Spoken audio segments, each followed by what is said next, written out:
성경을 보면 구원의 역사는 한 가지 중요한 원리를 따라 이루어지고 있음을 발견할 수가 있습니다. 바로 구원의 기회는 모두에게 주어집니다. 모든 한 명도 빼놓지 않고 모든 사람에게 구원의 기회가 주어지지만 구원의 성취는 소수 사람들에게만 주어진다는 그런 것입니다. 노아의 홍수 심판 때 하나님의 말씀이 모든 사람에게 전해졌습니다. 그래서 회개하고 방주로 들어오라 이렇게 전해졌지만, 그러나 구원받은 사람들은 노아의 가족 8명만 구원을 받고 나머지는 다 물에 수장되고 심판받게 되었습니다. 출애굽은요, 하나님이 이스라엘 백성들을 애굽에서 해방시킨 사건이고, 가나안 땅 예비하신 가나안 땅을 이스라엘 백성들에게 허락하신, 그래서 가나안 땅으로 인도하신 사건이에요. 출애굽의 시작, 구원 역사의 시작은 200만 명이 넘는 사람들이 시작했지만 20세 이상의 그 사람 중에 딱 2명만 가나안 땅에 들어갔습니다. 여호수아와 눈만 구원을 성취했다. 구원의 시작은 200만 명이나 되는 사람에게 이루어졌지만 구원을 딱 2명입니다. 복음서에 보면 성함을 받은 사람은 많은데 택함을 입은 자는 적으니라, 이런 말씀이 있어요. 어떤 사람이 혼인잔치를 준비해 놓고 열어놓고 많은 사람들에게 혼인잔치의 기회를 참여할 기회를 줬는데, 결국에 혼인잔치에 참여한 사람들은 소수의 사람들만 참여하게 되었다라는 비유를 예수님께서 하십니다. 이것은 천국 비유거든요. 모든 사람을 향하여 구원의 문이 열렸지만 구원의 기회, 즉 천국에 올 수 있는, 천국 잔치에 참여할 수 있는 기회는 주었지만, 그러나 실제로 천국 잔치에 죽어서 예수님이 재림하심과 함께 벌어지게 될 천국 잔치에 참여할 사람은 많지 않을 것이다 라고 그렇게 예견하여서 비유로 하신 말씀이 되겠습니다. 여러분, 이사야서 7장 3절 말씀을 보면은 이사야의 첫 번째 아들의 이름이 등장합니다. 이사야의 첫째 아들의 이름은 스알야숲이라는 이름을 가지고 있습니다. 따라서 하겠습니다. 스알야숲. 근데 이 스알야숲은 남은 자가 돌아오리라는 뜻이에요. 관주를 보면 남은 자가 돌아오리라. 따라서 하겠습니다. 남은 자가 돌아오리라. 자, 오늘 이제 우리가 살펴볼 말씀은 남은 자에 관한 이야기입니다. 성경에서는 남은 자에 관한 이야기를 많이 하고 있어요. 오늘 10장, 이사야서 10장 20절에서 23절 말씀에서 남은 자라는 표현이 2번이나 등장을 합니다. 남은 자라는 말은 성경에 나와 있는 그런 표현이 되겠습니다. 자, 그래서 이사야의 아들을 낳고 첫째 아들을 스알야숲이라고 했는데 뜻이 남은 자가 돌아오리라. 이사야가 자기 아들을 키우면서 얼마나 스알야숲이라는 말을 많이 불렀겠습니까? 우리가 아들 이름 많이 부르듯이. 근데 이사야가 스알야숲이라는 이름, 큰아들 이름을 부를 때마다 하나님의 뜻을 확인하게 되었을 것입니다. 이사야서의 사명이 스알야숲이거든요.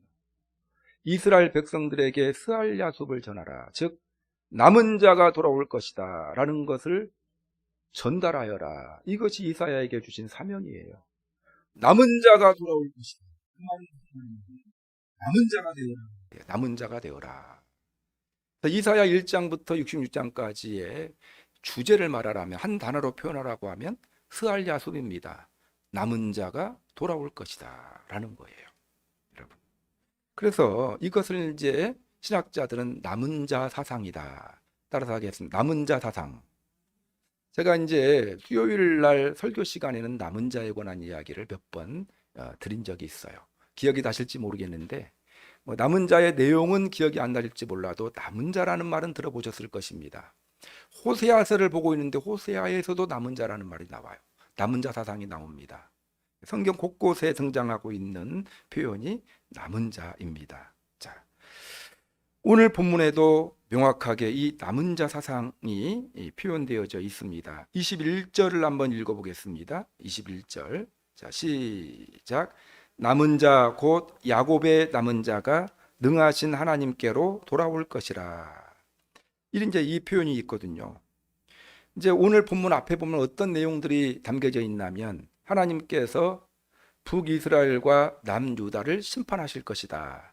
여러분, 이스라엘이 두 나라로 나눠진 것 아시죠? 예, 북이스라엘과 남유다를 심판하실 것이다 라는 예언이 구체적으로 이루어졌어요. 지금은 심판은 이루어지지 않았어요. 앞으로 심판이 임할 것이다 라는 것을 그 앞절에서 표현을 했습니다. 구체적으로 아수르라는 나라가 침공할 것입니다.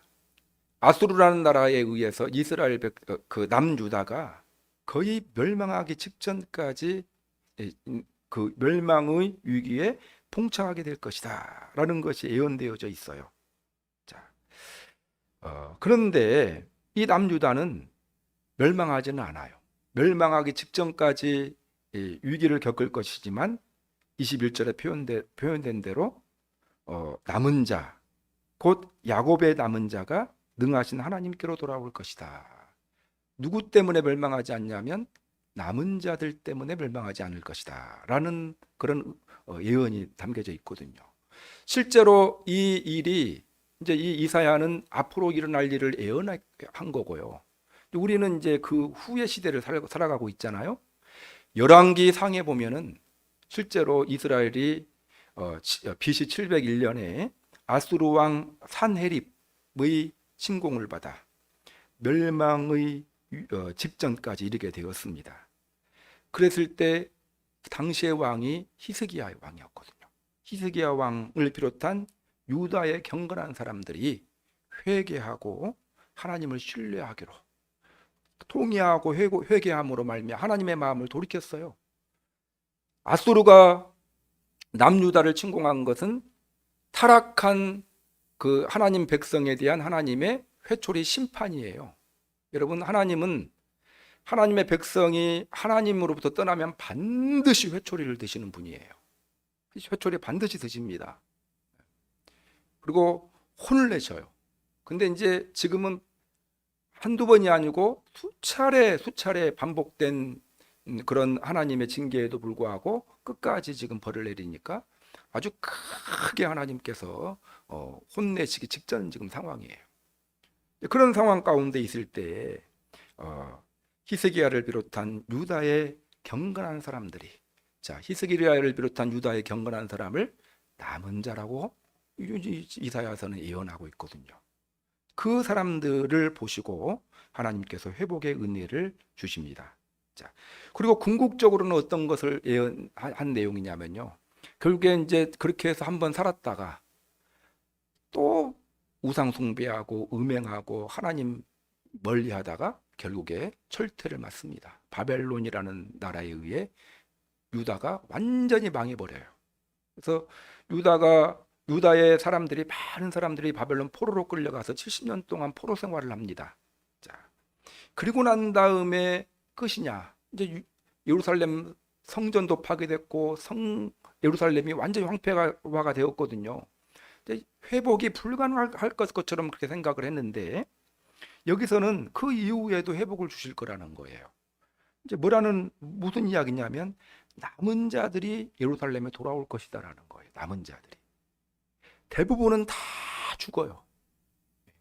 그렇지만 하나님께서는 소수의 남은 자들을 남겨놓을 것이고 그 남은 자들을 통해서 예루살렘에 돌아와서 예루살렘 성을 재건하고 성전을 재건하고, 또 하나님께서 이스라엘 백성들을 택한 이유가 있잖아요.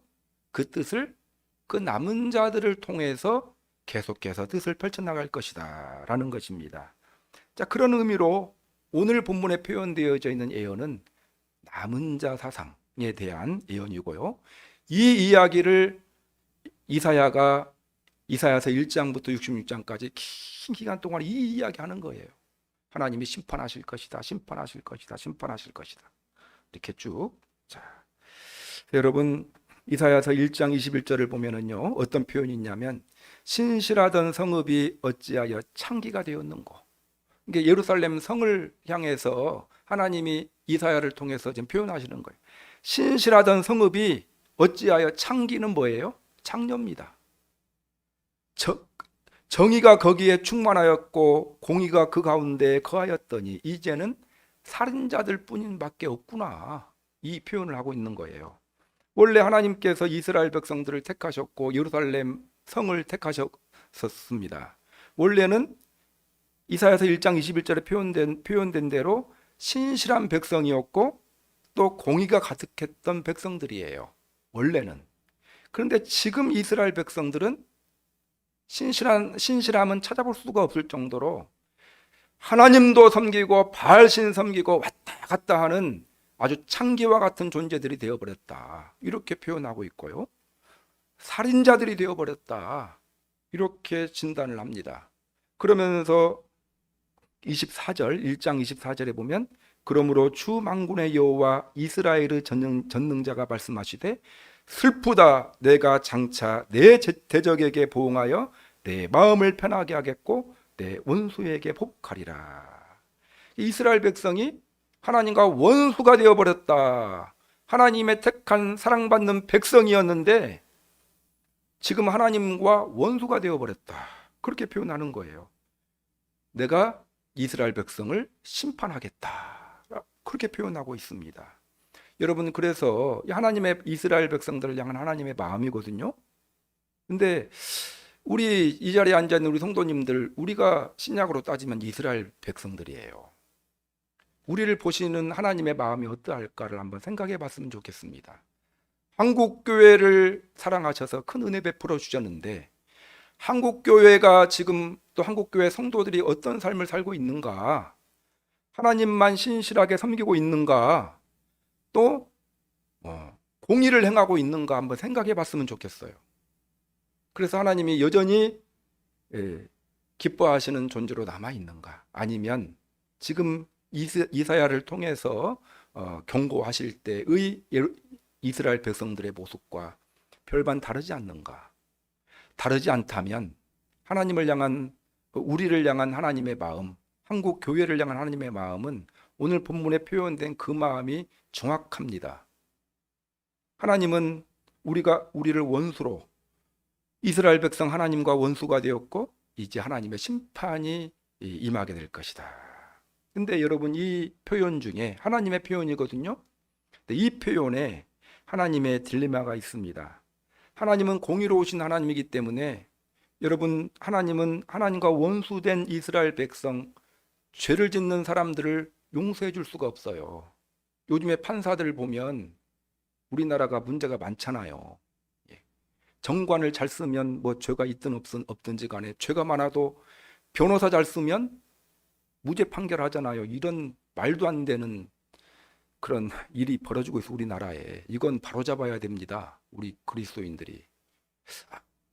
판결을 왜 판결하는 거예요? 아니, 잘못 가려서 판결해야 되는 것 아닙니까? 근데 변호사를 잘 쓰면 판결을 해요. 이것이 법에 딱 나와 있어요. 그것을 보고 그냥 다 수긍을 합니다. 또 이제 말이 곁나가지기 시작하니까 이건 이제 여기서 끝내고, 여러분, 하여튼 하나님은 공의로우신 분이에요. 죄를 졌는데 너 죄 없어 판결하면 그 재판장은 어떤 재판장입니까? 문제가 많은 재판장이잖아요. 근데 하나님은 공의로운 재판장이기 때문에 이 죄 많은 이스라엘 백성들을 용서하실 수가 없어요. 만약에 용서하신다면 더 이상 하나님은 하나님이 아니죠. 하나님은 공의로우신 분이기 때문에 하나님과 원수된 이스라엘 백성들을 심판하셔야만 합니다. 그러나 또한 하나님은 사랑의 하나님이시거든요. 때문에 이스라엘 백성들을 다 심판하고 끝내실 수만은 없습니다. 이게 딜레마예요. 공의로우신 하나님이기 때문에 심판하셔야 되는데 또 사랑의 하나님이시기 때문에 심판만 하실 수는 없거든요. 구원해 주셔야 됩니다. 자, 하나님께서 이런 딜레마를 해결할 길을 이사야 선지자를 비롯한 선지자를 통해 보여주셨는데 그것이 바로 남은 자 사상이에요.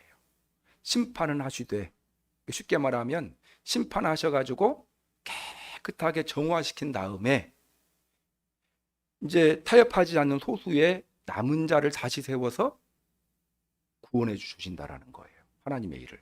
이것이 바로 남은 자 사상입니다. 이건 이제 신학적인 의미를 담고 있는 그런 표현이 되겠습니다. 자, 하나님은 애굽의 압제하에 있었던 이스라엘 백성들을 출애굽시키심으로 이스라엘 백성들을 향한 구원의 역사를 시작하셨는데 40년 광야 생활 우리들이 제가 출애굽기 예화를 제일 많이 들잖아요. 보면은 원망과 불평 투성이었다는 것 여러분 아실 겁니다. 틈만 나면 우상 금송아지 만들어 섬기고 우상 숭배하고 하나님이 세우신 지도자를 향하여 손가락질하고 틈만 나면 하나님의 말씀에 불순종했습니다. 그래서 하나님이 도저히 안 되겠다. 가나안 정탐하고 와서 보고하고 또 보고 듣고 하는 이스라엘 백성들 보고 안 되겠다 싶어가지고 하나님이 내리신 결정이 뭡니까? 이제 혼내야 되겠다. 이대로 가나안 땅 들어가 봤자 가나안 땅에서 하나님 섬기는 백성이 될 수가 없겠다. 그렇게 판단하시고 하나님께서 이스라엘 백성들을 심판하지 않으시면 안 되었어요. 40년 동안 심판하신 거거든요. 40년 동안 정화하셨다. 정화를 시켰어요. 그래가지고 안타깝게도 출애굽 20세 이상, 출애굽할 때 20살 넘은 사람들 중에 다 죽어버렸어. 가나안 땅에서. 그 불신 행동을 주도했던 사람들 다 죽었습니다. 가나안 땅에 들어가지 못했고 딱 2명 남겨두었다고 했죠. 여호수아와 갈렙 남겨두고, 그리고 또 하나님이 남겨준 사람 그 당시에 20세 이하의 어린아이들, 40년 광야 생활 동안 태어난 아이들, 이 세 종류의 사람 남겨뒀고 그 사람들만 가나안 땅에 들어갔어요. 그래서 여러분, 홍해 앞에 섰던 이스라엘 백성들 한번 보세요. 어떤 태도를 가졌는지. 불만이 많았어요. 근데 40년 후에 요단강만 건너면 가나안 땅이거든요. 요단강 건너기 직전에 이스라엘 백성들 한번 보세요. 불평합니까? 불평 안 해요. 불평 안 합니다. 40년 동안 정화되었거든요.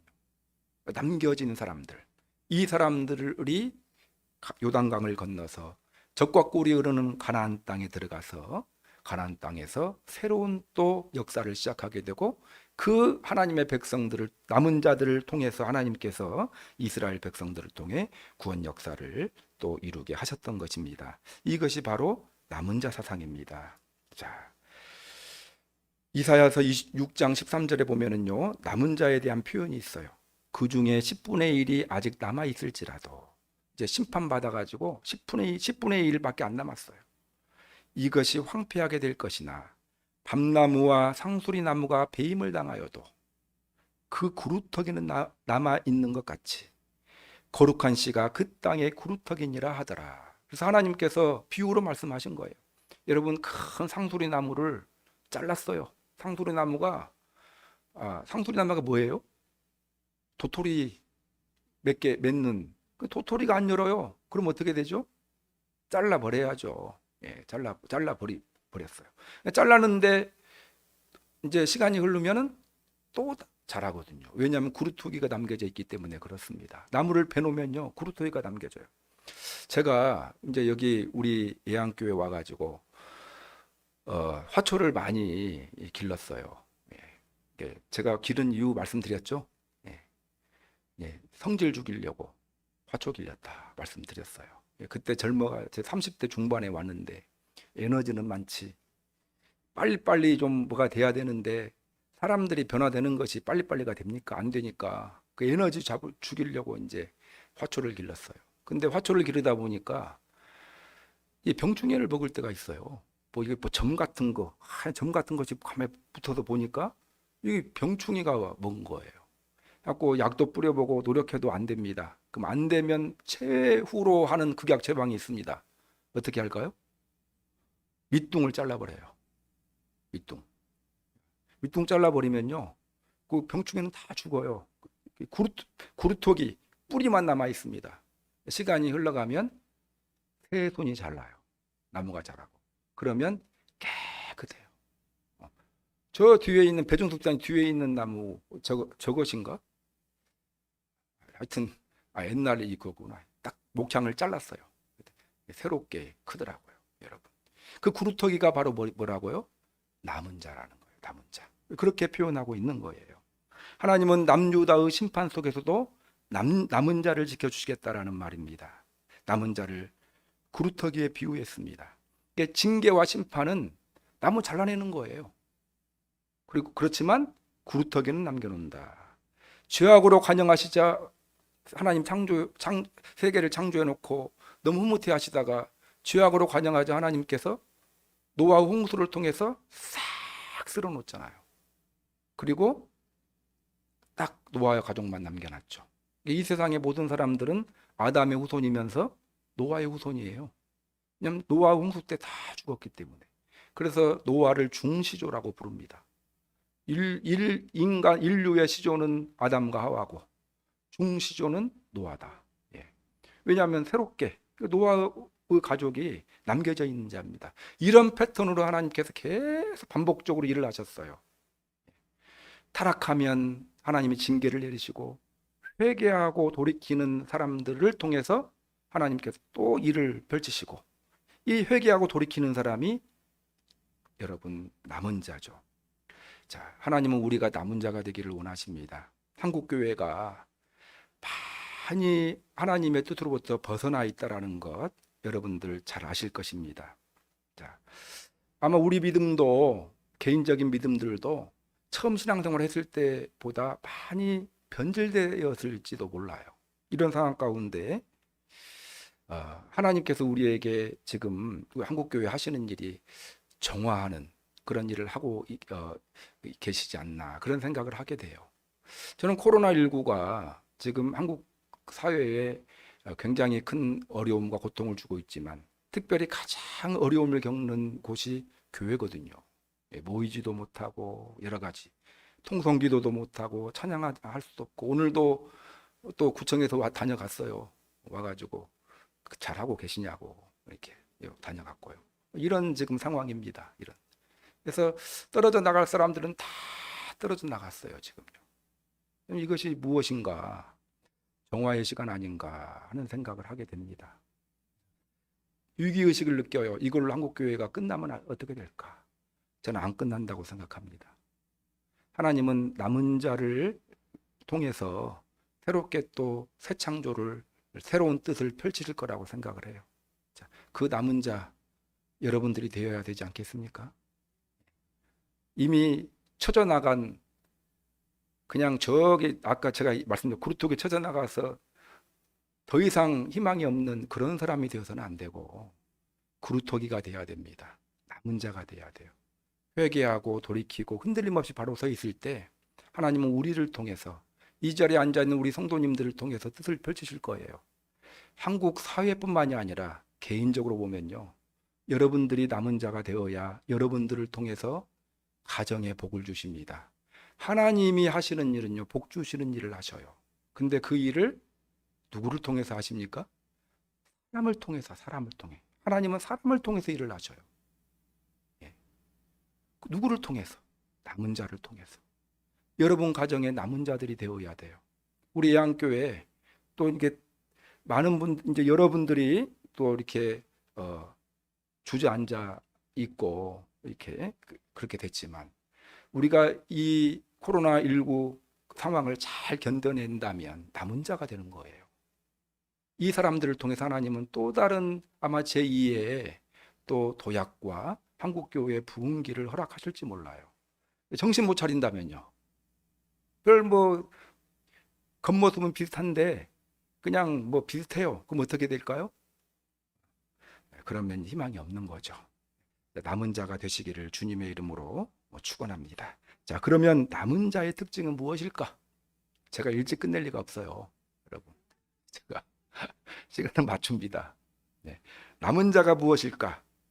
남은 자가 되어야 된다고요. 남은 자의 특징은 무엇일까? 두 가지로 생각해 봤습니다. 먼저 처음에는요, 믿음 지킨 사람이에요. 정화의 기간, 고난의 시간, 징계의 시간을 잘 견디고 남은 사람이 남은 자라고 했잖아요. 그렇죠?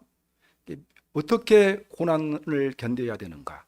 하나님이 시키시는 정화를 견뎌야 되는가? 믿음을 잘 지키면 남은 자가 됩니다. 자, 따라서 하겠습니다. 믿음을 지킵시다. 믿음을 잘 지키시기를 바랍니다. 히브리서 11장을 보면 히브리서 11장은 믿음장이거든요. 여러 믿음의 인물들이 나오는데 믿음의 인물들 한 명 한 명씩 보세요. 다 남은 자입니다. 그 사람들이 남은 자예요.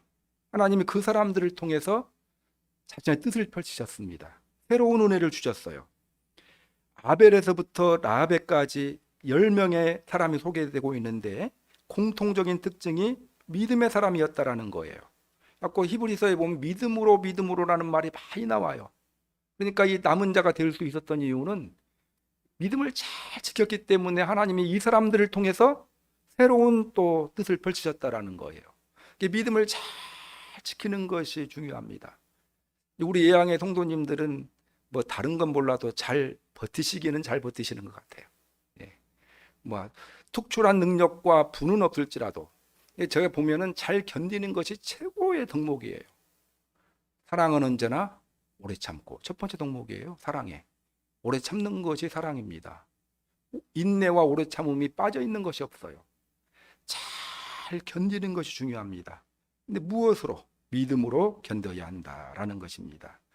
근데 히브리서 11장 1절을 보면은요, 믿음은 바라는 것들의 실상이요 보이지 않는 것들의 증거니. 믿음은 무엇이냐? 보이지 않는 것을 믿는 것이 믿음이 돼요. 여러분, 보이는 것을 믿으면 믿음입니까? 그것이 믿음이 아니죠. 제가 몇 번 말씀드렸는데 어떤 목사님, 제가 친한 검단에 목회하시는 목사님이 바둑을 좋아하셔요. 바둑과 장기를 좋아하십니다. 그래서 그분이 참 경건하시고 기도 많이 하시는 목사님인데, 다른 건 몰라도 어떨 때는 그 온라인으로 바둑 두다가 밤도 샌 적도 있고, 그랬는데 한번 두면 승부욕이 강해가지고.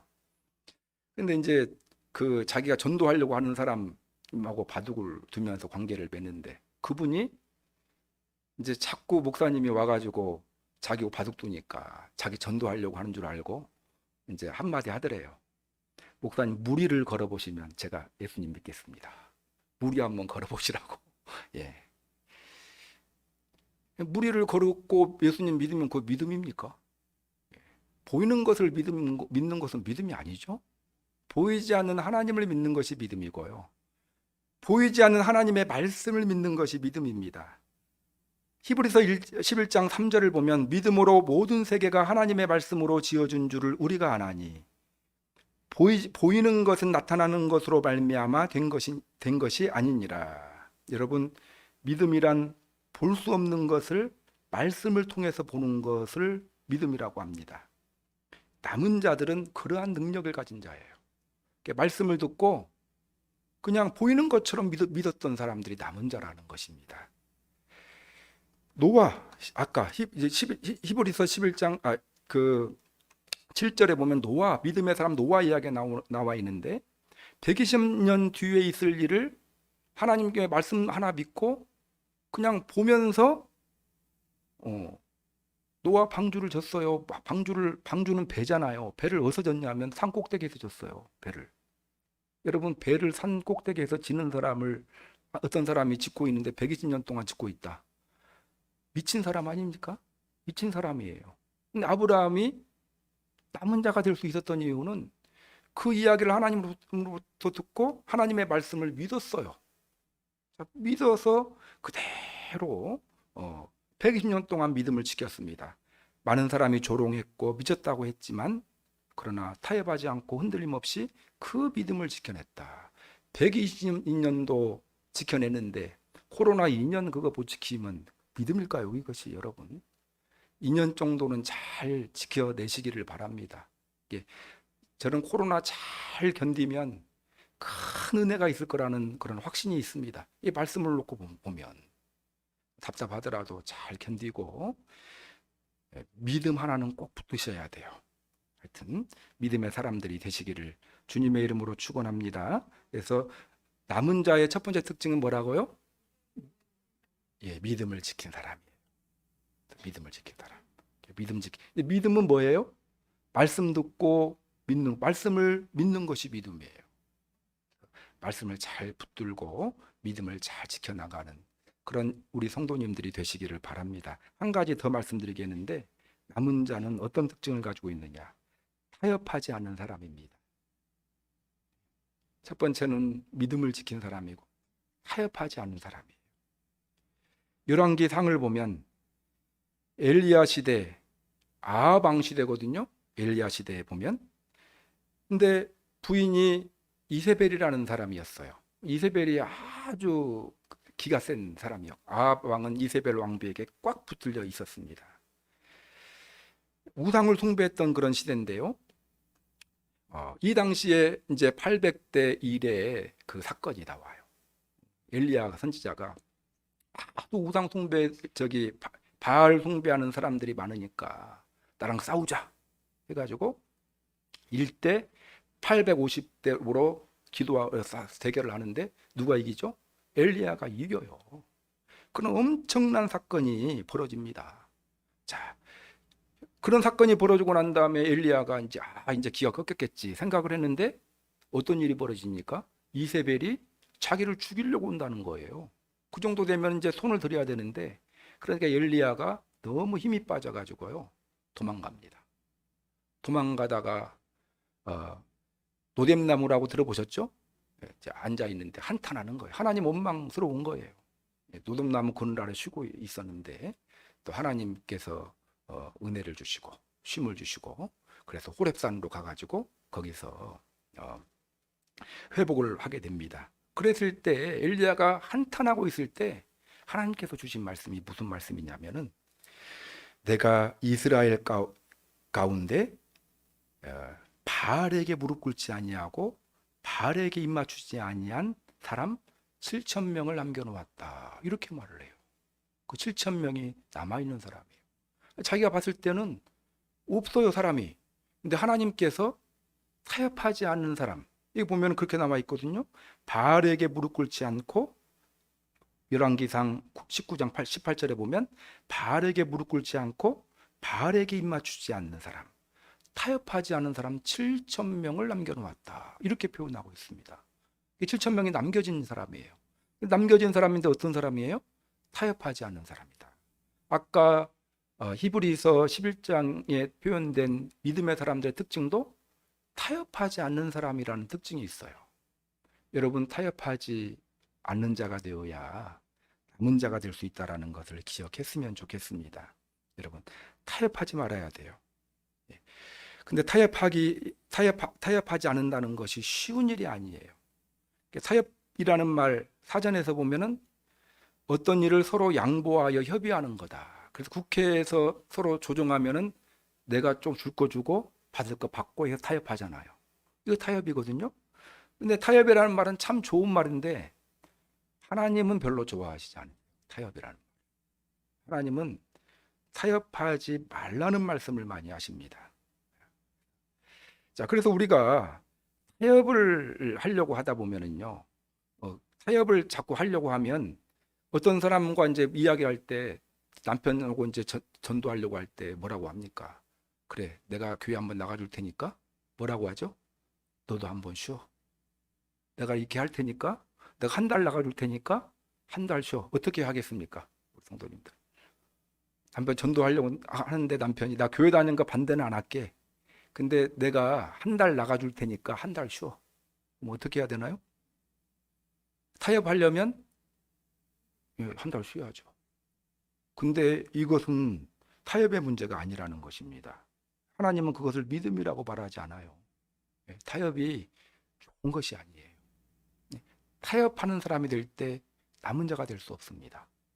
타협하지 않는 신앙인이 되어야 돼요. 물론 어떤 성격에 따라서 말씀의 범위에서 벗어난 내용들은 타협할 수 있어요.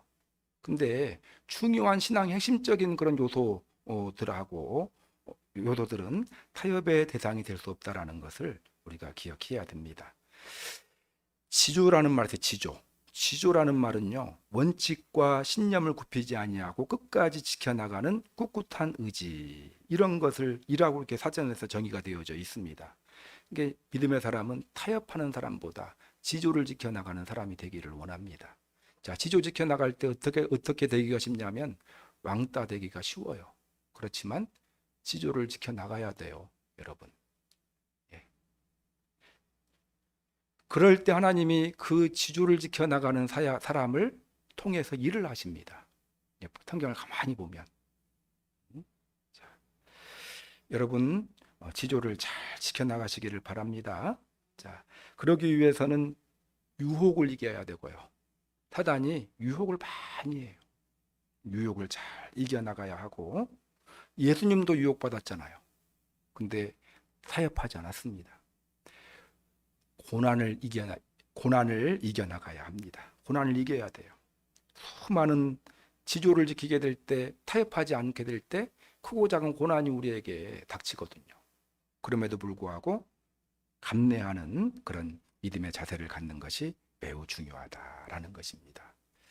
하나님이 지금 코로나 시대에 찾고 있는 사람은 남은 자예요. 성도 여러분, 그렇지 않습니까? 지금 한국교회의 정화과정이다 이렇게 생각하고 해보면 남은 자를 찾고 계셔요. 남은 자가 될 때 하나님은 그 남은 자를 통해서 자신의 뜻을 강력하게 펼치셨습니다. 우리 예양교회 성도님들 남은 자가 되시기를 바랍니다. 근데 남은 자가 되려면, 남은 자가 될게요 목사님 해놓고 끝나면 안 되죠. 남은 자가 어떤 사람이 남은 자고, 남은 자가 되기 위해서는 뭐를 해야 되는가를 알아야 되잖아요. 오늘 두 가지로 생각해 봤어요. 첫 번째로 믿음을 지키는 사람이 되어야 됩니다. 믿음을 지키는 사람들이 되시기 바랍니다. 믿음을 다 왔어요. 네. 코로나 한 번은 이겨보자고요. 우리가 믿음은 잘 지키고. 두 번째는요, 타협하지 않는 지조 있는 믿음의 사람들이 되었으면 좋겠습니다.